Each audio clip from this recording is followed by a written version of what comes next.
इसके बाद हमारे एक टॉपिक और है, then this chapter is over. So energy capacitor जो है, इसमें हम क्या करेंगे, सपोज एक कैपेसिटर है,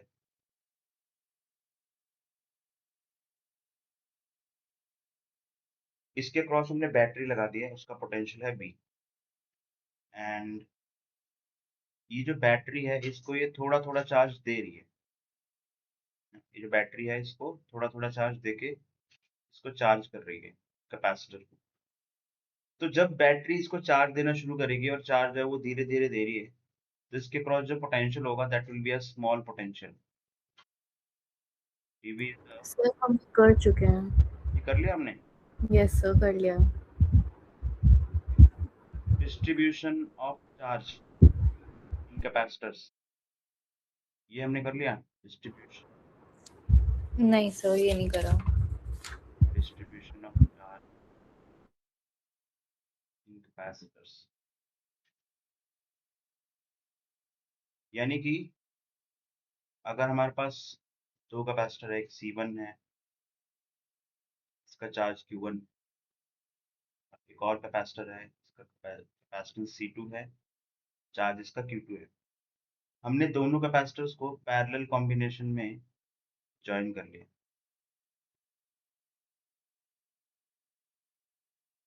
तो इनके अक्रॉस जो चार्ज है ना, वो रीडिस्ट्रीब्यूट होगा।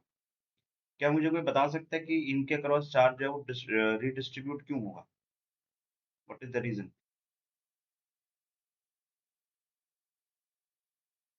एनीवन? सर शायद क्योंकि पैरेलल में करंट जो है वो डिस्ट्रीब्यूट होता है, तो चार्ज भी होगा ही। पैरेलल में करंट। देखो, एक चीज हमेशा याद रखेंगे हम, जो चार्ज है या फिर चार्ज की बात करते हैं, चार्ज जो है वो हमेशा मूवमेंट करता है एक ही रीजन की वजह से, पोटेंशियल डिफरेंस। ये हमने स्टार्टिंग में भी डिस्कस किया था, और ये बात हमेशा आगे भी वैलिड रहेगी। कभी भी किसी चार्ज का मूवमेंट हो रहा है तो वो पोटेंशियल डिफरेंस की वजह से हो रहा होगा, और उस चार्ज का मूवमेंट कब रुकेगा, जब पोटेंशियल बराबर हो जाएंगे।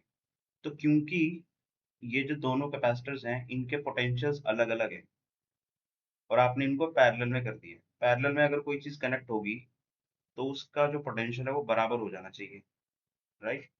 तो जो चार्जेस हैं वो अपने आप को रीडिस्ट्रीब्यूट इसलिए करेंगे क्योंकि उनको पोटेंशियल बराबर करना है ना। और क्योंकि एक तो वो पैरेलल कॉम्बिनेशन में, और दूसरा चार्ज जो है वो तब तक शांत नहीं बैठता जब तक पोटेंशियल दोनों चीजों का बराबर ना हो जाए, तब तक चार्ज जो है वो शांत नहीं बैठेगा। ये उसका जनरल बिहेवियर है। तो हम मान लेते हैं फाइनल पोटेंशियल जो है वो इनका V है, दोनों का। और इनका इनिशियल पोटेंशियल तो चलो हम रहने देते हैं। अब हम कैलकुलेट क्या करना चाहते हैं, हम ये कैलकुलेट करना चाहते हैं कि इसके ऊपर कितना चार्ज आ गया। इसको हम बोल देते हैं Q1 डैश, और उसको बोल देते हैं Q1 डैश। तो we want to calculate Q1 dash and Q2 dash. ठीक है, यही सेम सिनेरियो जो है, ठीक है, वो उसमें भी होगा। अगर हमारे पास दो स्फेरिकल कैपेसिटर्स हैं,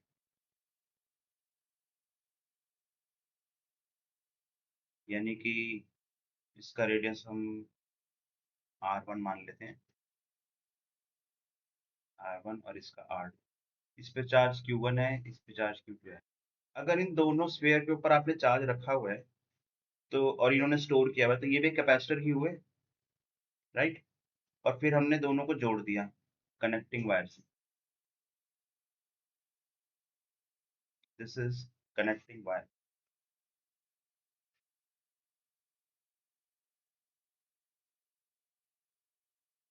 this is connecting wire, right? So connecting wire जो है वो क्या करती है, कनेक्टिंग वायर या फिर कंडक्टिंग वायर, दोनों का काम एक ही है कि ये दोनों पोटेंशियल्स बराबर कर देती है। तो ये जो दोनों स्फेयर्स हैं, इनको आपने कंडक्टिंग वायर से जोड़ दिया है, तो जब तक पोटेंशियल बराबर नहीं हो जाता तब तक चार्जेस का मूवमेंट चलता रहेगा। तो हम मान लेते हैं फाइनल पोटेंशियल V है, और जो चार्जेस सर सर इस टॉपिक पे मुझे क्वेश्चन में डाउट भी था। इस टाइप के क्वेश्चन में, यस सर। ठीक है, एक काम करते हैं, अभी हम ये देख लेते हैं, तो उसके बाद आपका क्वेश्चन ले लेंगे डाउट में, ठीक है?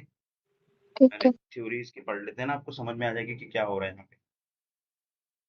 तो देखो ये दोनों चीजें मैं एक साथ आपको इसलिए करा रहा हूँ क्योंकि ना ये लगभग दोनों सेम ही चीजें एक तरीके से।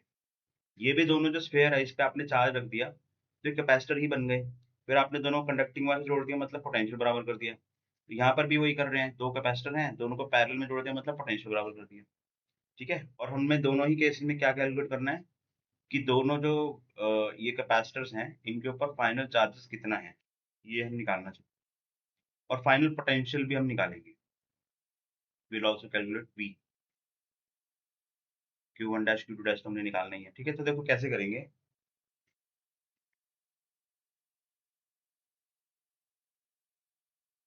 Q1 plus Q2, this is the initial charge of the system. As charge is conserved, it should be equal to Q1 dash plus Q2 dash. ये होना चाहिए कि नहीं होना चाहिए? जो चार्ज पहले था वही बाद में भी होना चाहिए, भले वो रिडिस्ट्रीब्यूट हो चुका है ना। तो ये Yes, हमारी sir. इक्वेशन आ गई। यहाँ पर भी हम लिखेंगे Q1 plus Q2 is equals to Q1 dash plus Q2 dash। ये हो गया, ठीक है। नाउ हम बोल रहे हैं कि इसको पैरेलल में कनेक्ट कर दिया तो पैरेलल कॉम्बिनेशन में पोटेंशियल बराबर होता है, तो दैट मीन्स इनका दोनों का फाइनल पोटेंशियल इक्वल होगा। तो V इज इक्वल्स टू, इसका फाइनल पोटेंशियल लिखेंगे तो Q1 डैश अपॉन C1, और इसका लिखेंगे Q2 डैश अपॉन C2। तो हम लिख सकते हैं Q1 dash upon Q2 dash is equals to C1 upon C2। तो अब यहाँ पर हम एक मैथ्स की प्रॉपर्टी अप्लाई कर रहे हैं, that is component and dividendo. ये प्रॉपर्टी हमें क्या बोलती है कि अगर हम कोई mathematical operation left hand side पे कर रहे हैं तो वही सेम ऑपरेशन हमें राइट हैंड साइड पे भी करना पड़ेगा। ये रूल है मैथ्स का। ठीक है, यानी कि अगर मैं डिनोमिनेटर में न्यूमरेटर ऐड कर दूं लेफ्ट हैंड साइड पे, तो हम ऐसा नहीं कर सकते कि एक साइड आपने कर दिया दूसरी साइड कुछ नहीं किया। जो ऑपरेशन आपने यहाँ किया है वही आपको यहाँ पर भी करना ही पड़ेगा, से रूल। तो हमने लेफ्ट हैंड साइड पे डिनोमिनेटर में न्यूमरेटर ऐड किया तो राइट हैंड साइड पे भी वही काम किया है। तो यहाँ से हमें क्या फायदा हुआ, Q1 डैश अपॉन ये जो Q1 dash plus Q2 dash है, ये देखो इसके बराबर है Q1 प्लस Q2, और ये हो गया C1 upon C1 plus C2। तो यहाँ से हमारे पास फाइनली आंसर आ गया, Q1 dash is finally C1 upon C1 plus C2 into Q1 plus Q2। Similarly Q2 dash कितना हो जाएगा, C2 upon C1 plus C2 into Q1 plus Q2। और जो फाइनल पोटेंशियल है वो हो जाएगा Q1 डैश अपॉन C1। ठीक है, ये आपका Q1 डैश है, C1 से डिवाइड कर देंगे तो आपके पास V आ जाएगा। दोनों का पोटेंशियल सेम आएगा। ठीक है, यहाँ पर भी सेम सिनेरियो होगा। ठीक है, तो अब हम क्या करेंगे, चार्ज कंजर्वेशन तो हमने लगा दिया यहाँ पर भी। अब हम बोल रहे हैं कि दोनों को कंडक्टिंग वायर से जोड़ दिया है तो दोनों का पोटेंशियल बराबर होना चाहिए। पोटेंशियल बराबर मतलब V is equals to, sphere का जो पोटेंशियल होता है सरफेस पे वो होता है K Q1 dash upon radius, radius R1, ये R1 और ये R2। ठीक है, तो K Q1 dash upon R1 is equals to K Q2 dash upon R2। ठीक है, तो K से K कट जाएगा और हमारे पास आ जाएगा Q1 dash upon Q2 dash is equals to R1 upon R2। Q1 dash upon Q2 dash plus Q1 dash. यहाँ पर भी हमने सेम ऑपरेशन अप्लाई किया जो उधर अप्लाई किया था। ठीक है, डिनोमिनेटर में न्यूमरेटर ऐड कर दिया तो सेम ऑपरेशन हमने राइट साइड भी कर दिया। तो यहाँ से मेरे पास Q1 डैश आ गया, ये Q1 dash plus Q2 dash is equals to Q1 plus Q2, और ये R1 upon R1 plus R2। Finally we got Q1 dash is equals to R1 upon R1 plus R2 Q1 plus Q। Similarly Q2 dash कितना जाएगा हमारा, R2 upon R1 plus R2 Q1 plus Q। ठीक है, note down करिए इसको, फिर हम कुछ क्वेश्चन भी लेंगे इस पे बेस्ड।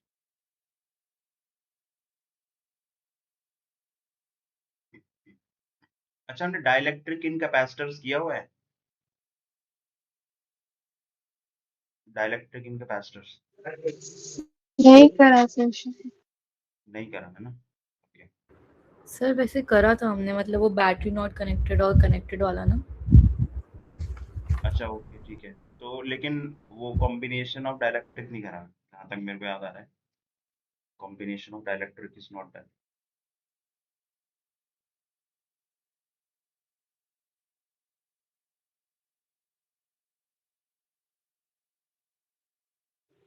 तो डाइलेक्ट्रिक इनकैपेसिटीज करा था सर। क्या कह रहे हो मन्नत? तो वो डाइलेक्ट्रिक इनकैपेसिटीज करा था। वो मुझे याद है, डाइलेक्ट्रिक इन कैपेसिटर, बैटरी कनेक्टेड और बैटरी नॉट कनेक्टेड, वो हमने किया हुआ है।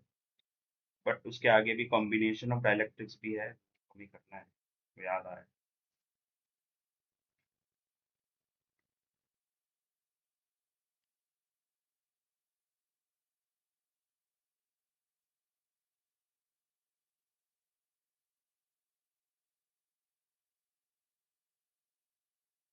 इस संडे को हमें क्लास रखेंगे, है ना? 5 बजे या 6 बजे मैं मैसेज कर दूंगा। ठीक है, so be prepared for that.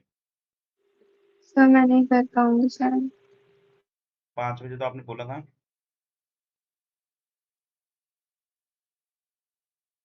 5 बजे तो आपने बोला था कि आप कर लोगे।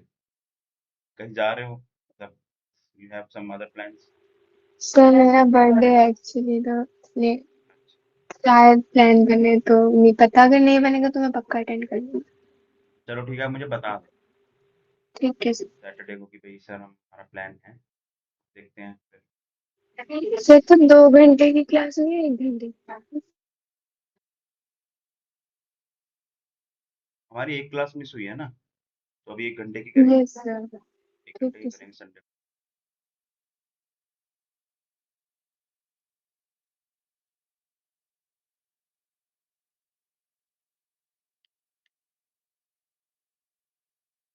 हाँ जी, नोट डाउन हो गया। Yes sir sir. एक ओके।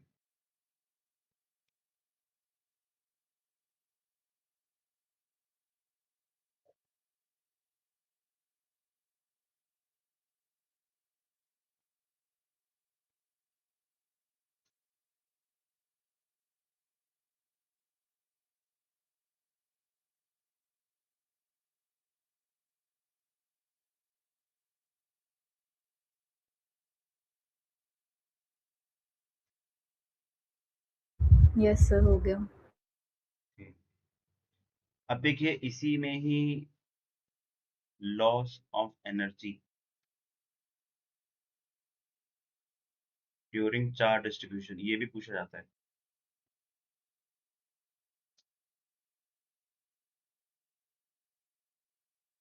यानी कि वही दो कैपेसिटर्स, इनके ऊपर charge Q1, capacitance C1, Q2, C2। तो आपके पास फाइनल जो चार्जेस है वो भी आ चुके हैं, Q1 dash, Q2 dash, C2। तो जब आपने इसको कनेक्ट कर दिया पैरेलल में,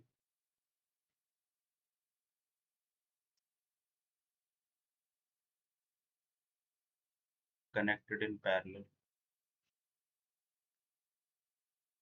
अच्छा तो चार्ज लगाओ, कनेक्टेड इन पैरेलल, ठीक है। सो लॉस जब भी हम कैलकुलेट करते हैं तो वो होता है initial energy minus final energy.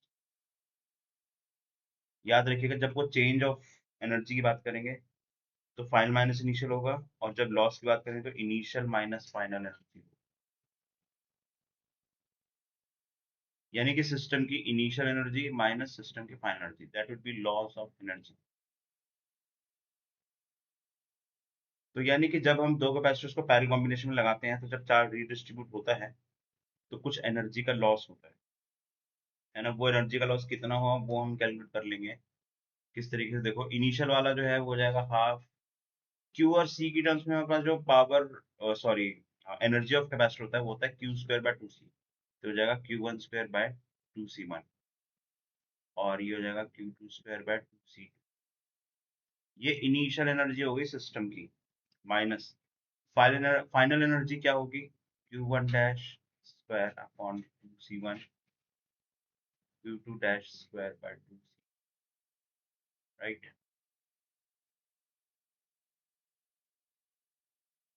तो q1 स्क्वायर बाय 2c1 और q2 स्क्वायर बाय 2c2 ये इनिशियल एनर्जी हो गई सिस्टम की, ये फाइनल एनर्जी हो गई। इसमें हम फॉर्मूलाज वगैरह यूज करके जो फाइनल आंसर निकालते हैं, जो आपको याद रखना है, loss of energy that will be half c1 c2 upon c1 plus c2 v1 minus v2 का square, where v1 and v2 are initial potentials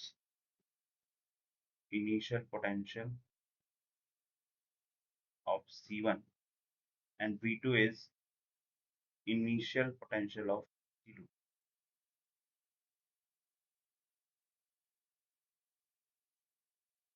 ठीक है, तो इस तरीके से आप लॉस निकाल सकते हैं। और अगर आपको ये लग रहा है कि सर ये फॉर्मूला कहाँ से आया भाई, इससे हम ये कैसे ले आएंगे, ठीक है, तो देखो जो इनिशियल पोटेंशियल है v1 वो आपका हो जाएगा q1 बाय c1 और v2 जो है वो आपका q2 बाय c2।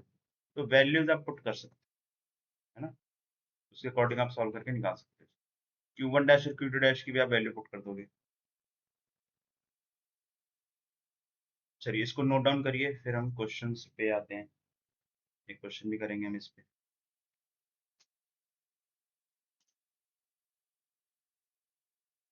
और यहाँ तक हमने जो भी पढ़ा उसमें कोई डाउट? No sir. मन्नत?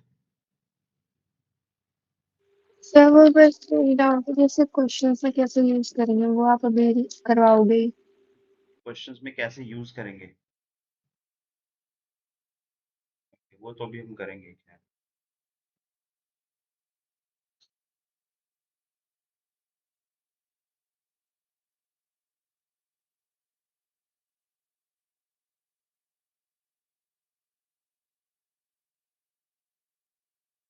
Done sir.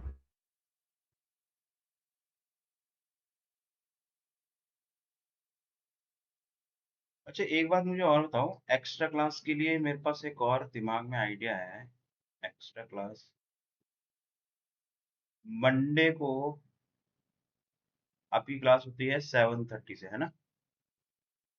7:30 या 7:15 से बोला था मैंने? सर उस दिन तो 7:15 बोला था। हाँ 7:15 ना। हाँ ठीक है, 7:15 से भी होती है, ठीक है। और अगर हम मंडे को ही एक एक्स्ट्रा क्लास रख रहे हैं 9:15 से,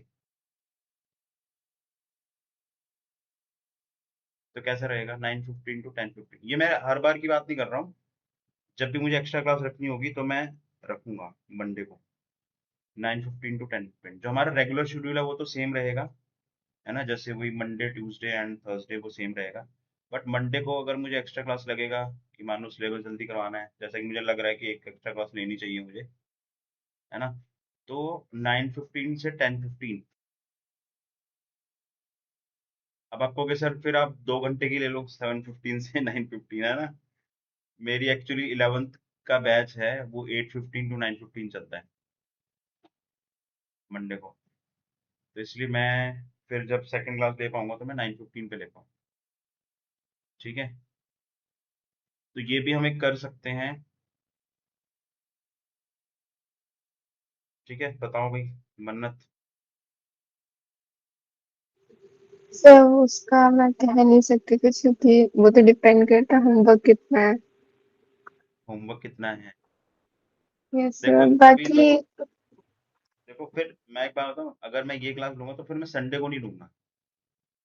मैं ये कह रहा, तो आप संडे को आप लोग फ्री रहेंगे, ठीक है। मुझे एक सर, एक्स्ट्रा स्लॉट चाहिए। बोलो बोलो क्या कह रहे हो मन्नत? सर पता नहीं, ठीक है।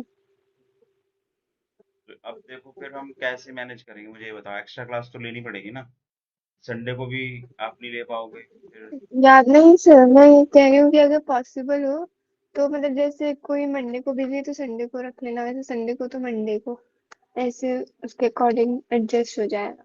बाकी मैं संडे ले लूंगी सर क्लास। देखो थोड़ा आपको भी एडजस्ट करना पड़ेगा, हाँ ठीक हाँ है। सर, कोई नहीं। मंडे को एक्स्ट्रा स्लॉट जो है वो 9:15 जो है ना, वो हम रख सकते हैं, तो आपको फिर संडे को थोड़ा टेंशन नहीं रहेगी कि क्लास है ठीक एक। है सर। और ना देखो, मैं भी ये मानता हूँ कि हर बच्चे को एक दिन फ्री मिलना चाहिए या थोड़ा बहुत टाइम फ्री मिलना चाहिए।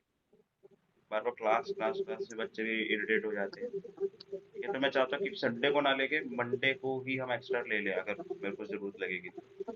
कशिका, आपका क्या सर कहना है बेटा? और सर एक चीज और सर, इस मंडे बताओ। पेपर है बीएमसी में, मैंने आपको तो बताया पेपर था। रात को थोड़ी होता है। सर 4 to 7 चलेगा। हाँ तो ठीक है, 4 to 7 चलेगा, तो 7:15 आप नहीं कर पाओगे क्या? नहीं सर। यार सर बीएमसी वाले वो पागल भी हो गए हैं क्या? मुझे समझ ही नहीं आ रहा, कभी भी क्लास रख दे रहे हैं। आप उनको बोलते नहीं हो कि भाई ये क्या चल रहा है? सर वो आज भी। क्लास नहीं सर, पेपर है। अरे तो पेपर का कुछ टाइम तो होगा, या फिर कभी भी रख देंगे? नहीं, हमेशा इसी टाइम पे होता है सर, 4 to 7 हर मंडे। मतलब मंडे ऑफ होता है ना, तो मंथली मंडे को ही होता है। मंथली टेस्ट मंडे को होता है? हाँ जी सर, इस मंडे है, तो फिर बाकी नहीं मंथली। होगा, फिर नेक्स्ट मंथ के किसी मंडे को होगा। और ये मतलब अभी आज आप बोल रहे हो कि उन्होंने 9:30 बजे से क्लास रखी है, मतलब कभी भी क्लास रख दे रहे हैं, ये का मुझे समझ नहीं आ रहा। सर वो तो बीएमसी ऑनलाइन में क्लासेस चलती है बीएमसी रिवीजन। में तो कशिका भी पढ़ती है, लेकिन उनका फिक्स है शेड्यूल। नहीं सर, है मेरी भी है क्लास। ऐसा? कब है कशिका, रिवीजन आपकी कब क्लासेस है? में। सर वो तो अभी मतलब पार्ट भी एडवांस वाली क्लासेस चल रही हैं, वो रात में ऐसे 2-3 घंटे चलती हैं। अभी रिवीजन वाली क्लास भी होगी। हाँ जी, वो टेस्ट मंडे को है तो उसकी। अच्छा, तो फिर मंडे को ही होगी क्या? क्या रिवीजन? हाँ, पेपर मतलब मंडे एक्स्ट्रा। को है सर। नहीं नहीं, वो वरना तो तो आपका तो चलो मुझे समझ में आ गया कि आप 7 बजे तक फ्री होगे, ठीक है। कशिका, आपका बताओ, क्या एक्स्ट्रा क्लास अगर है मंडे को? सर एक्स्ट्रा क्लास नहीं, वही पेपर ही है, तो 7 बजे तक चलता है। अच्छा, तो यार ये मतलब इसका मतलब मंडे वाला फिर हमें चेंज करना पड़ेगा। बस सर मतलब इसी वीक की बात है, उसके बाद तो कर सकते हैं अगर आपको चाहिए हो तो। ओके, मतलब ये मंथली वाला आपका भी होगा इसमें, है ना? मंथली वाला होगा। हाँ जी सर, यस सारे वीएमसी का एक साथ होता है। ठीक है। सर, इस वीक आप संडे को ले लो, बाकी जो भी हाँ हाँ, मैं रहेगा वही मंडे को ले लो। वही मैं कह रहा था। इस वीक हम एक काम करेंगे, हम संडे को रख लेंगे। और फिर मुझे लग रहा है शायद 2 घंटे की रख लेंगे संडे को। ठीक है। चलेगा सर, 5 to 7। हाँ हाँ, 5 to 7 रख। और क्योंकि कशिका, अगर हो सके तो थोड़ा सा जल्दी हो। जल्दी देखो पॉसिबल नहीं होगा, कशिका को भी घर पे पहुंचना होता है, मतलब ये अच्छा हाँ, ठीक है ठीक है ठीक है ठीक कभी, है, ठीक है। Okay sir. हाँ कशिका, जी। 5 to 7 ठीक है, इस मंडे को फिर हम नहीं देंगे क्लास। ठीक है सर। है ना? चलो ठीक है। चलिए ठीक है। अच्छा, ये नोट डाउन कर लिया आपने? Yes sir. Yes sir.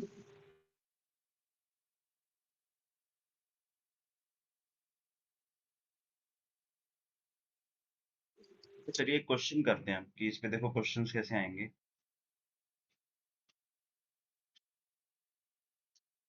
एक कैपेसिटर है, मान लो C1, 5 माइक्रोकूलम। चार्ज इस पे है, सॉरी, माइक्रोफैरड। चार्ज जो है वो इस पे 10 micro. Another capacitor, 10 microfarad capacitance, 5, charge जो है वो 5 microcoulomb. You have to find final potential, and loss of energy in redistribution of charge।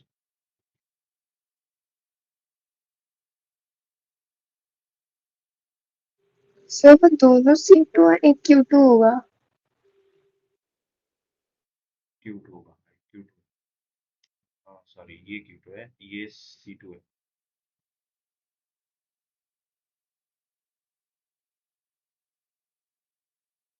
ठीक है, ये Q2 है, ये C2 है। चलिए ट्राई करिए। सर फाइनल पोटेंशियल 0.5 आ रहा है। बहुत इजी है, Q1 plus Q2 C1 plus C2। Kashika यही इससे निकाला आपने? सर मैंने C1/C2 कर दिया था।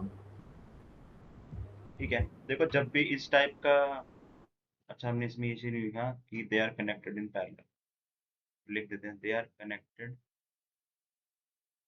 इन पैरेलल। ठीक है, जब भी दो कैपेसिटर को आप पैरेलल में कनेक्ट करेंगे, ठीक है, तो इनका पोटेंशियल कॉमन हो जाएगा। वो कॉमन पोटेंशियल आप इस फॉर्मूला से भी निकाल सकते हो, सीधा सीधा, दोनों का चार्ज डिवाइड बाय दोनों का कैपेसिटेंस, 5 + 10 माइक्रो कूलम। और ये C1 + C2 भी 5 + 10। कशिका आपने कितना बताया था? सर मेरा तो 0.5 आया था। हाँ, आपने कैसे कैलकुलेट किया है? V = sir C1/C2। C1/C1 + C2 into charge. हाँ, यही C1/, C2 कर दिया था बस सर, क्योंकि आपने वो लिखवाया था ना कि V is equal to Q1-C1 is equal to Q2-C2। अच्छा, तो इसका मतलब है जैसे Q1 डैश जो है वो मैंने लिखा था C1/C1 + C2, Q1 + तो Q1 डैश अपॉन C1 ये होगा पोटेंशियल। ठीक है, ये तो आपको लिखना पड़ेगा ना पूरा। नहीं या सर, अगर हम ऐसे लिखेंगे Q1-C1 is equal to Q2-C2। तो Q1 डैश और Q2 डैश तो पता ही नहीं है आपको। सर फिर वो वैल्यू उधर कर देंगे ना Q2 की, Q1 के नीचे, तो C1/C2 आएगा फिर। V अगर आप लिखोगे Q1 dash upon C1 is ऐसे इक्वल से, हाँ, is to equal to to Q2 dash by C2, ये भी ठीक है। तो सर ऐसे करके तो C1/C2 आ जाएगा ना V। ओह माय गॉड, ये क्या कर दिया आपने? सर मतलब ऐसा हो नहीं नहीं नहीं नहीं सकता। नहीं, ये आपने मैथमेटिकल गलती कर दी है, मैथमेटिकल तो मिस्टेक है ये। Q1 डैश 5 आ रहा है और Q2 हाँ, डैश, देखो कशिका आपने क्या गलती करी है। हाँ, कितना आ रहा है मन्नत? तो Q1 डैश तो 5 आ रहा है और Q2 डैश 1 सेकेंड निकाल। कशिका आपने पता है क्या गलती करी? देखो, V अगर मुझे निकालना है तो या तो मैं V इससे निकालूंगा, या फिर मैं V इससे निकालूंगा। अगर अच्छा। आपने Q1 dash by C1 is equal to dash by C2 कर दिया तो इसमें V कहाँ है? इसमें तो V है अच्छा ही नहीं। ठीक है सर, ओके। ठीक है, तो सर आप, Q2 डैश 10 आ रहा है ठीक है, और टोटल मतलब बना रहा है वो V जो है वो पोटेंशियल। पोटेंशियल 1 आएगा, राइट। हाँ, फिर देखो वो मैंने, उस वाले से Q2 डैश अलग अलग निकाल कर। राइट, वैसे भी कर सकते हैं। देखो क्वेश्चन के ऊपर डिपेंड करता है, अगर वो आपसे सिर्फ पोटेंशियल ही पूछ रहा है तो इतनी कैलकुलेशन हम क्यों करेंगे, हम सीधा ये लिखेंगे Q1 + Q2 upon C1 + C2, that's it, है ना। और अगर उसने Q1 डैश और Q2 डैश पूछ लिया है, ठीक है, अच्छा इसमें भी और भी क्वेश्चन बनते हैं, जैसे मान लो उसने Q1 dash upon Q2 dash का रेशो पूछा है, और अगर अब यहाँ पर कोई बच्चा Q1 डैश को पूरा कैलकुलेट कर रहा है, फिर Q2 डैश को कैलकुलेट कर रहा है, तो फिर इसका मतलब वो क्वेश्चन को जानबूझ के लंबा कर रहा है। अगर उसने सिर्फ रेशो ही पूछा है, तो ये रेशो हमारे सामने है, ये देखो Q1 dash bye Q2 dash का रेशो क्या आएगा, C1/C2। तो आपको कुछ नहीं करना है, आपको सिर्फ C1/C2 का रेशो लिख देना है, that is the ratio of new charges on the capacitors, है ना। और अगर उसने एग्जैक्ट वैल्यूज ही पूछ ली है कि भी दोनों कैपेसिटर पे न्यू चार्जेस कितने हैं वो बताओ, तब फिर आप ये पूरा फॉर्मूला लगाओगे। तो देखो इसी टाइप के क्वेश्चन बनते हैं इसमें, कि भाई वो बोलेगा दोनों को कैपेसिटर को जोड़ दिया तो चार्ज बताओ, दोनों कैपेसिटर पे कितना रिडिस्ट्रीब्यूट होके हो गया। फिर पूछ लेगा पोटेंशियल बताओ, या फिर पूछ लेगा कि दोनों इस पूरे प्रोसेस में एनर्जी का लॉस कितना हुआ। ठीक है, तो एनर्जी लॉस भी कैलकुलेट कर दो जरा फटाफट, आंसर बताइए मुझे लॉस ऑफ एनर्जी का।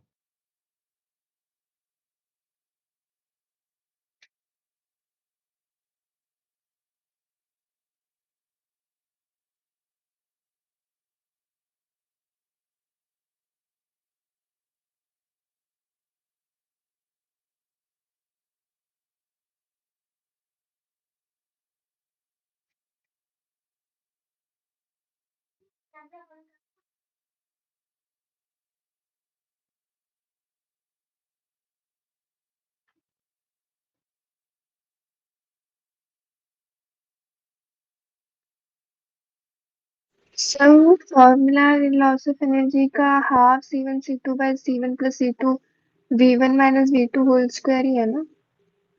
यस। ठीक।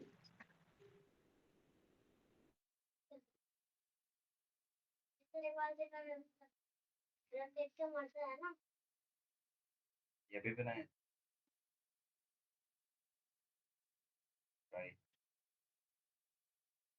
थोड़ा इसको ऐसा बनाओ और रियल है, कोशिश करिए और असली दिखे।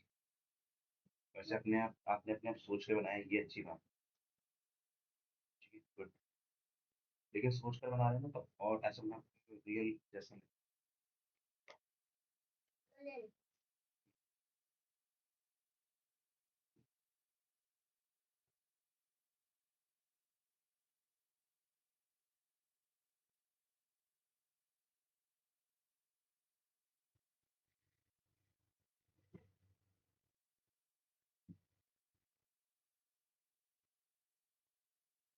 हाँ जी, हो गया टॉस।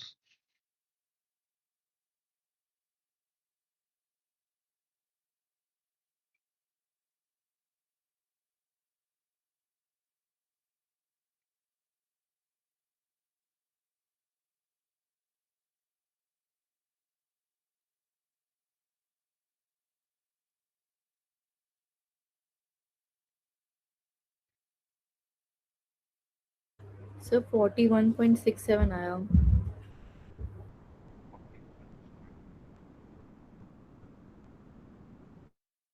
जूस जूस में है, माइक्रो जूस में है। Sir micro juice.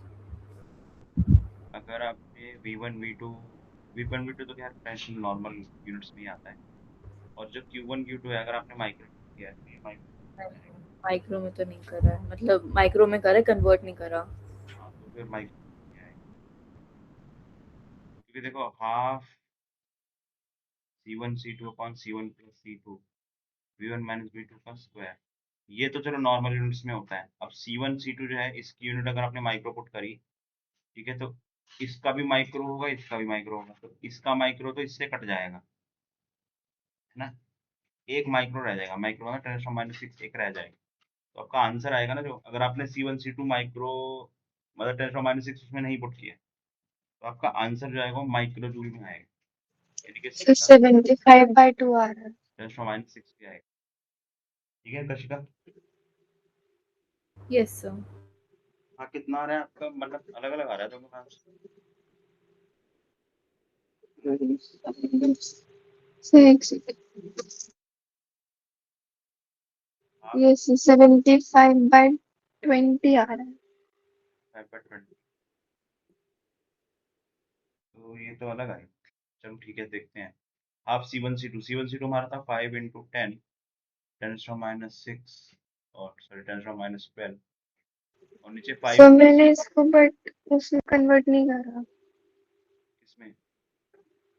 वो जो उसको माइक्रो में माइक्रो को नहीं कन्वर्ट वो करा। माइक्रो जूल में ही आएगा, नो प्रॉब्लम।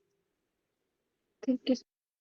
अच्छा, V1 और V2 देख लेते हैं। V1 हमारा हो जाएगा Q1/C1, तो Q था मेरे ख्याल से 5 और C था 10 शायद। एक बार चेक करिए जरा डाटा। फिर Q1 10 था Q2 5। Q1 10 था तो C1 5 होगा, और ये 5/10, तो ये आ गया 2 और ये आ गया 1/, राइट। ठीक है, डाटा देखो मैंने रब कर दिया, तो एक बार देख लेना कि मैंने डाटा पुट सही किया है। तो 2 - 1/2 का स्क्वायर, तो 2 - 1/2 मतलब 1.5 बचेगा यहाँ पर, 1.5 का स्क्वायर, यानी कि 3/2 का स्क्वायर, यानी कि 9/4, है ना। ये 2 - 1/2 यानी कि 2 में से आधा गया तो 1.5 बचा, 1.5 को 3/2 लिख सकते हैं, तो 9/4 हो गया, स्क्वायर हो गया, है ना। ये 1/2 50 इंटू 10⁻, ये कैंसिल आउट हो जाएगा, -6 बचेगा।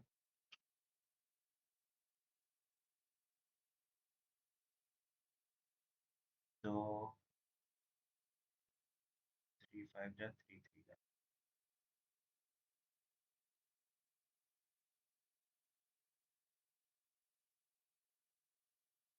10 into 3 30 upon 8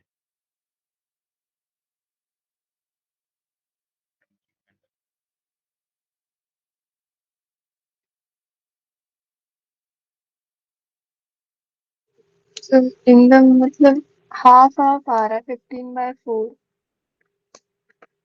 so कुछ डबल वगैरह नहीं है। सर मैं लीव कर दूं सर, क्लास है। ठीक है। Thank you sir.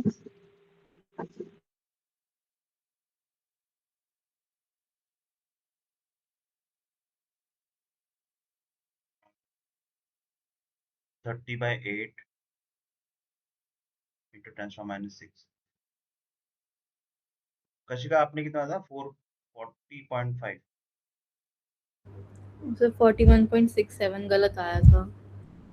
तो ये मेरे ख्याल से कैलकुलेशन ठीक ही किया है मैंने। हाँ जी, अब ठीक है।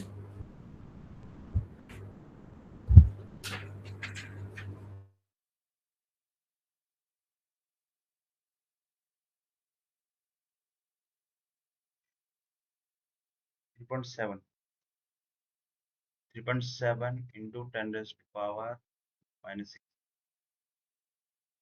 ये आंसर आएगा लॉस ऑफ एनर्जी। ठीक है, ठीक है सर।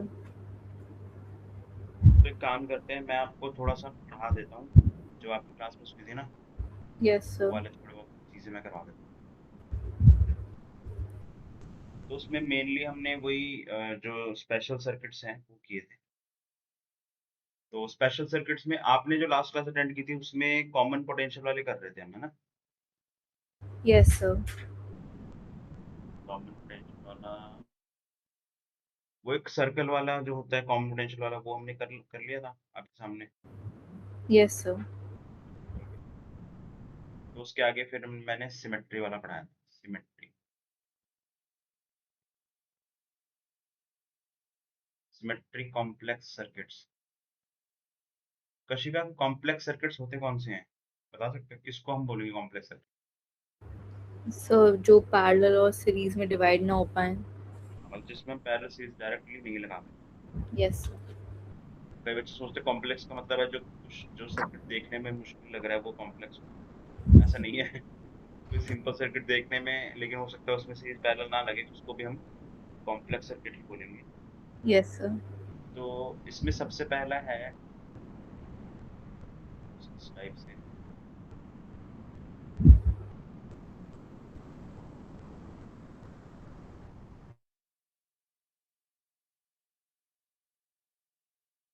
इधर भी एक कैपेसिटर है, ए और बी।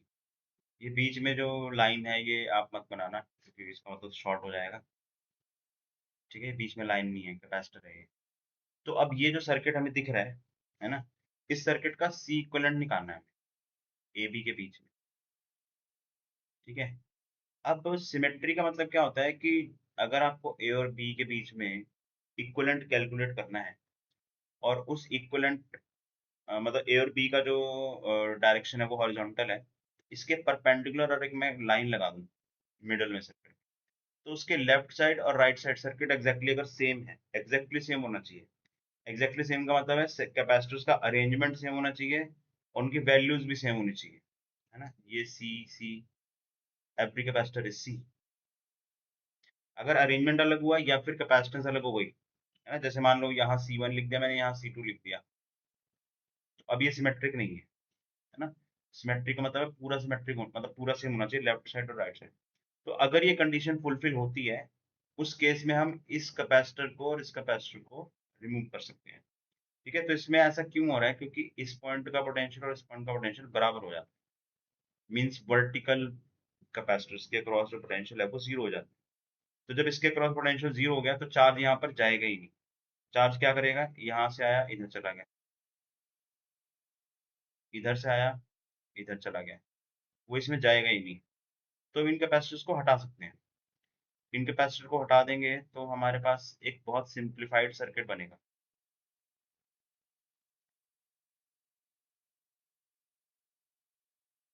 अब इसका तो सी इक्विवेलेंट हम इजीली निकाल सकते हैं, राइट? यस। ठीक है, तो आई होप आप इसको आगे कैलकुलेट कर लोगे। ठीक है, मैं नेक्स्ट केस बता रहा हूँ। तो नेक्स्ट है सिमेट्री। इसको मिरर सिमेट्री भी बोलते हैं कई बार, है ना, सिमेट्री या मिरर सिमेट्री दोनों ही बोलते हैं। Symmetry complex circuit connection removal.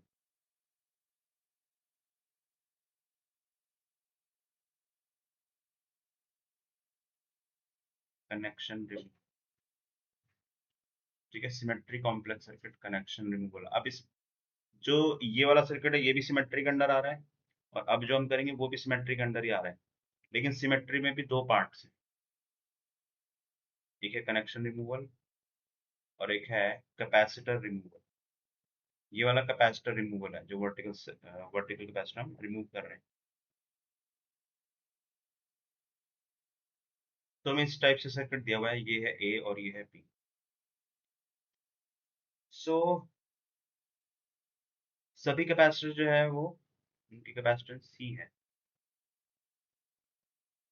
ठीक है, तो अब इसमें क्या हो रहा है, अगर यहाँ पर हम एक लाइन लगा दें, इसी को हम मिरर बोलते हैं, तो इस मिरर लाइन के लेफ्ट साइड पर राइट साइड पे अगर सर्किट एग्जैक्टली सेम है जैसा कि हमें दिख रहा है, circuit is exactly same left side और right side, so in that case जो चार्जेस हैं वो कुछ इस तरीके से आएंगे। जैसे ये यहाँ पर अगर Q1 है, इधर भी Q1 होना चाहिए ड्यू टू सिमेट्री। फिर यहाँ पर अगर Q2 है, इधर पे Q2 होना चाहिए ड्यू टू सिमेट्री। सिमेट्री का मतलब है कि जो चार्ज लेफ्ट में है वही उतना ही राइट में भी होना चाहिए, क्योंकि सर्किट सिमेट्रिक है। तो देखो यहाँ पर क्या हुआ, Q2 जो है वो यहाँ से आया और इधर चला गया, यानी कि उसने जंक्शन को इग्नोर कर दिया एक तरीके से। Q1 यहाँ से आया और सीधा चला गया, यानी कि इसने भी जंक्शन को इग्नोर कर दिया। तो जब Q1 और Q2 दोनों जंक्शन को इग्नोर कर रहे हैं तो हम इसको अलग कर देते हैं। ठीक है, तो हम क्या करेंगे, हमारा जो मॉडिफाइड डायग्राम है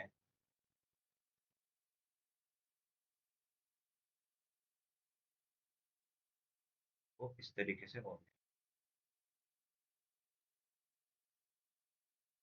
ए और बी। ठीक है, अब हम सी इक्विवेलेंट जो बहुत इजीली निकाल सकते हैं, है ना। ये दोनों सीरीज कॉम्बिनेशन में हो गए, इसका जो सी इक्विवेलेंट आएगा वो इसके साथ पैरेलल में होगा, है ना। तो ये यस सर। कनेक्शन रिमूव करने से हमें क्या बेनिफिट हुआ कि अब हम सिंपल सीरीज पैरेलल से इसको कर पाएंगे। ठीक है, और यहाँ पर भी जो ये कैपेसिटर रिमूवल वाला है, इसमें भी यही फायदा हुआ हमें कैपेसिटर रिमूव करने से कि अब हमारे लिए इजी हो गया। राइट, नोट डाउन करिए इसको। सर ये Q1 Q2 जो है हाँ, वो लेफ्ट वाला जो आपने सर्किट बनाया है उसमें भी सेम ही प्रॉपर्टी लगती है। देखो रीजन तो वही है, क्योंकि जो सिमेट्री है ना, उसी की वजह से जो चार्ज है, जो Q2 इस ब्रांच में है यहाँ पर, वही Q2 यहाँ पर भी होना चाहिए। जो Q1 यहाँ पर है वही यहाँ पर भी होना चाहिए, ड्यू टू सिमेट्री। तो अब हम्म। पूरी इस ब्रांच में अगर पूरा Q1 ही होना चाहिए तो इसका मतलब इसमें तो जाएगा ही नहीं। यहाँ पर भी पूरा Q2 होना चाहिए इस पूरे में, वो यहाँ तो जाएगा ही। Yes sir. तो आप कह सकते हो कि वही रीजन। एक्चुअली होता क्या है ना, अगर एक हॉरिजॉन्टल वायर है, उसके बीच में कुछ कंपोनेंट लगा दिए, फिर आपने एक ऊपर से ऐसे वायर लगा दी, उनके बीच में आपने वर्टिकल कैपेसिटर्स लगा दिए और सर्किट एग्जैक्टली सेम है, तो जो वर्टिकल पॉइंट्स होते हैं उनके पोटेंशियल बराबर हो जाते हैं। जैसे ये वाला पॉइंट और ये वाला पॉइंट, इनके पोटेंशियल बराबर हो गए। ये वाला पॉइंट और ये वाला पॉइंट, इसका पोटेंशियल बराबर हो गया। तो पोटेंशियल बराबर होने से क्या हुआ, देखो Q is equal to C delta V. अगर डेल्टा वी जीरो हो जाएगा तो Q भी जीरो हो जाएगा, यस सर। मतलब चार्ज जो है वो कैपेसिटर के अंदर गया ही नहीं, क्योंकि पोटेंशियल डिफरेंस नहीं है उसके क्रॉस। ठीक है तो सर। ये पूरी कहानी है, नोट डाउन करिए।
ये आपको समझ नहीं आया कैपेसिटर का मतलब होगा। वैसे बताया तो ये जो पंखा लगा ना, इसके अंदर एक छोटा सा व्हाइट कलर का कैपेसिटर दिखाऊंगा, उसी के बारे में पढ़ा।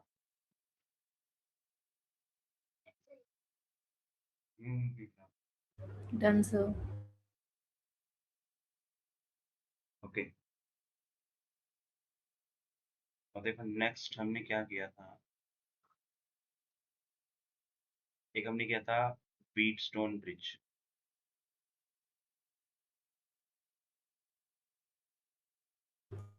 सर व्हीटस्टोन ब्रिज तो कर रखा है हमने। अच्छा कर लिया। Yes sir. ठीक है, फिर इसके बाद मैंने कहा इनफाइनाइट लैडर।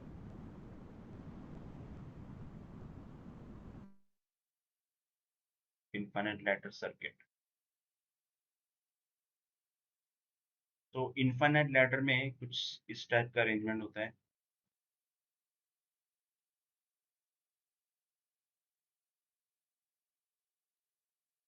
मतलब एक पैटर्न होता है और वो रिपीट हो जाता है और वो चलता ही जाता है इंफिनिटी तक। This circuit is going up to infinity. ये सी, ये 2C, टी। वैल्यूज कुछ भी हो सकती है, हमने एग्जांपल के लिए सी और 2C ले लिया है। ठीक है, वैल्यूज कैन बी एनीथिंग। और हमें बोला गया है ए और बी के बीच में सी इक्विवेलेंट निकालना है। ठीक है, we have to calculate C equivalent between A B. तो अब क्योंकि ये सर्किट जो है वो इनफाइनाइट है, इनफाइनाइट मतलब बहुत सारे लैडर्स हैं। लैडर्स का मतलब होता है ना सीढ़ियाँ, सीढ़ियों के जो एक एक स्टेप्स होते हैं उसको लैडर, है ना, मतलब यस सर। सीढ़ी को ही लैडर बोलते हैं। उसके जो स्टेप्स हैं उसी तरीके से मान लो कि ये सारे एक स्टेप्स हैं। तो अगर मैं एक लैडर रिमूव कर दूं, मतलब इनफाइनाइट सीरीज है उसमें से एक अगर मैंने उसका एक स्टेप या एक लैडर हटा दिया, तो क्या इस सर्किट में कोई फर्क पड़ेगा? नहीं सर। क्योंकि इनफाइनाइट है।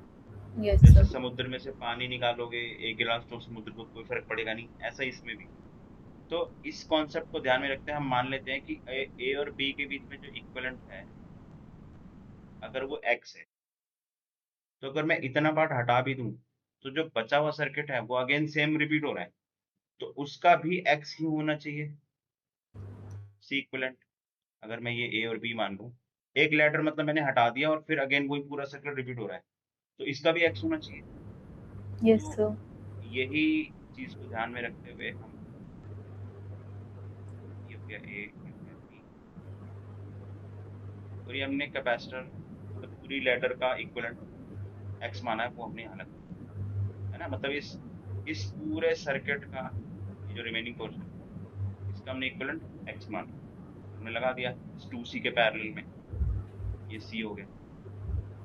अब इससे क्या फायदा होगा, ये जो एक्स वाला यानी कि सी इक्विवेलेंट एक्स है ये इस 2C के साथ पैरेलल में है, तो दोनों का इक्विवेलेंट हो जाएगा 2C प्लस एक्स। अब ये 2C प्लस एक्स जो है यानी कि इन दोनों का इक्विवेलेंट वो इस सी के साथ सीरीज में है। ये समझ में आ रहा है आपको? सर इसका जो हमने पूरे इन्फिनिट को एक्स ले लिया और सबका मतलब एक्स आएगा, तो हमें एक्स इंटू इन्फिनिटी नहीं करना चाहिए? एक्स इंटू क्यों करोगे आप? हम ये क्योंकि कह रहे हैं, देखो मैं दोबारा बता देता हूँ कि एक सीढ़ी है उसमें इनफाइनाइट स्टेप्स हैं। Yes sir. तो मैं अगर मैं मान रहा हूँ, मान क्या रहा हूँ, मतलब अगर इस पूरी सीढ़ी का सी इक्विवेलेंट एक्स है, तो अगर मैं एक लेटर हटा दूं तो ये जो बची हुई लेटर है इसका भी तो एक्स ही होना चाहिए ना, ये कह रहे हैं। अच्छा ठीक है सर। तो फिर हमने क्या किया, ये जो पूरी लेटर है इसका हमने एक्स बोल दिया क्योंकि यस हमने सर। सिर्फ एक ही स्टेप हटाया है ना। तो ये यस सर। डायग्राम बन गया। अब ये जो सी इक्विवेलेंट एक्स है ये 2C के साथ पैरेलल में है, तो ये 2C प्लस एक्स हो गया। अब 2C प्लस एक्स जो है वो सी के साथ सीरीज में है। Yes sir. ठीक है, तो ये हम इसको कैलकुलेट,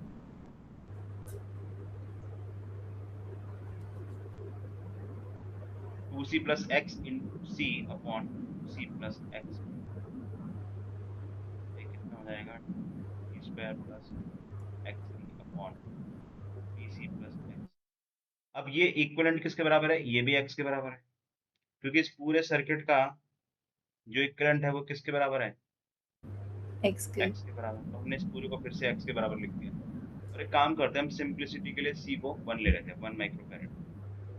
तो c को 1 पुट करके आप x की एक क्वाड्रेटिक इक्वेशन देखोगे, क्योंकि यहाँ पर आप देख रहे हो ये x से मल्टीप्लाई होगा, यस है? सर। तो क्वाड्रेटिक इक्वेशन बनेगी, हाँ जी। और उसको आप सॉल्व करोगे तो वही हमारा आंसर है। सॉल्व फॉर x, वो इक्विवेलेंट वैल्यू आ जाएगी इस लेटर में। नोट डाउन करिए, और कैलकुलेशन आप कर लेंगे आई होप। यस सर, कर लूँगी।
Done sir.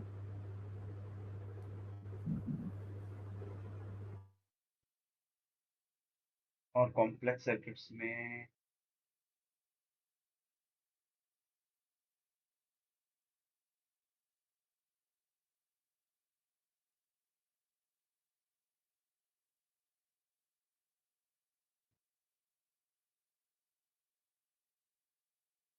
सिमेट्री हो गया, इनफाइनाइट एक्शन, व्हीटस्टोन ब्रिज आपने कर लिया था, है ना? एंड कॉम्बिन वो इक्विपोटेंशियल वाला भी कर लिया था, है ना? Yes sir.